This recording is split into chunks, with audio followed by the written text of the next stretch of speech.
Okay, I'm going to try to explain amps, voltage, and watts in a quick and easy to understand way, because I've tried to use learn from the water method that a lot of people use, and it just doesn't really work for me. So hopefully this will help explain in a quick, easy way of the difference between watts, amps, and voltage.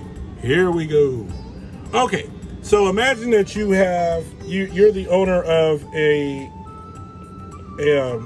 grove that grows oranges, all right? And it's harvest time and you need to get all your oranges off the tree. So you put out an ad to hire people to pick your oranges and deliver them to the truck. And the first applicant that you get is a really big burly guy. And your second applicant that you get is a smaller guy, but they really both want the job. And you have to figure out which one you should hire to pick your oranges out of your grove. All right, so this guy says, you know what? I can carry a whole lot of oranges, but I'm really not that fast. So he can carry a big old basket of oranges. This guy says, well, I can't carry a really big basket of oranges, but boy, I'm a quick dude. I can get there and back fast, no problem for me. So which one would you hire? Well, just for the sake of simplicity, you can hire both of them because they're going to do the same amount of work. This guy right here, let's say he can carry 50 oranges, but he can only make 2 trips in an hour. It takes him that long to pick them, put them in a basket, carry them to the truck. But you can count on him to bring that truck 50 oranges twice in an hour. So he's going to bring 100 oranges in an hour, okay? He'll bring you 100 oranges. This guy right here can only carry 10 oranges at a time. But since he's so quick compared to this guy, he can carry 10 oranges and do it 10 times in an hour. So he can bring you 100 oranges in an hour as well. All right? So the amount of work that they can do in an hour would be their watts. All right? That's watts. They both can do 100 oranges in an hour. So they both are giving you the same amount of work in an hour. Got it? 100 oranges an hour is what they're doing. Both guys, in a different way, are bringing you 100 oranges in an hour. All right? So their speed would be their voltage. All right?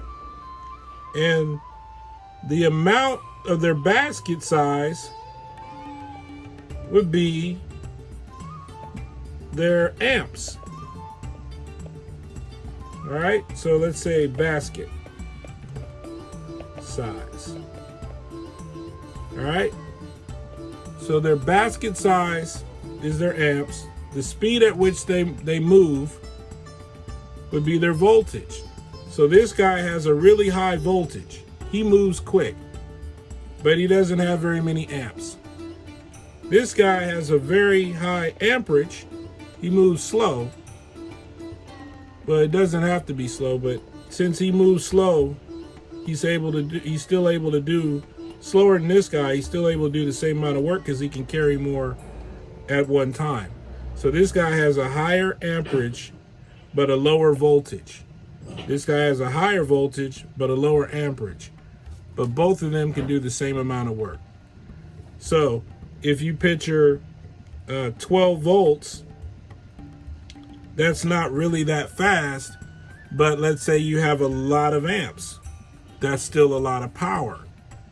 And if you picture, let's say 120 volts, that's really fast, but there's not a whole lot of amps. but since it's a lot of speed, it still is a lot of work done. So generally in wiring, the higher the the higher the voltage, the faster these little guys can travel back and forth. And thus you don't need as big of a gauge wire, because these guys are traveling back and forth so quick, they don't need a whole lot of room on the pathway, because they're back and forth on the same pathway really fast. Whereas let's say you have a lot of amps, these guys are big, they're carrying giant baskets, and so only so many can fit on that pathway at a given time. So that's why when you have a higher amperage, you need bigger gauge wire. But if you have a higher voltage, you can still do a lot of work with the smaller gauge wire, because the guys running on that wire are running faster and they're carrying less.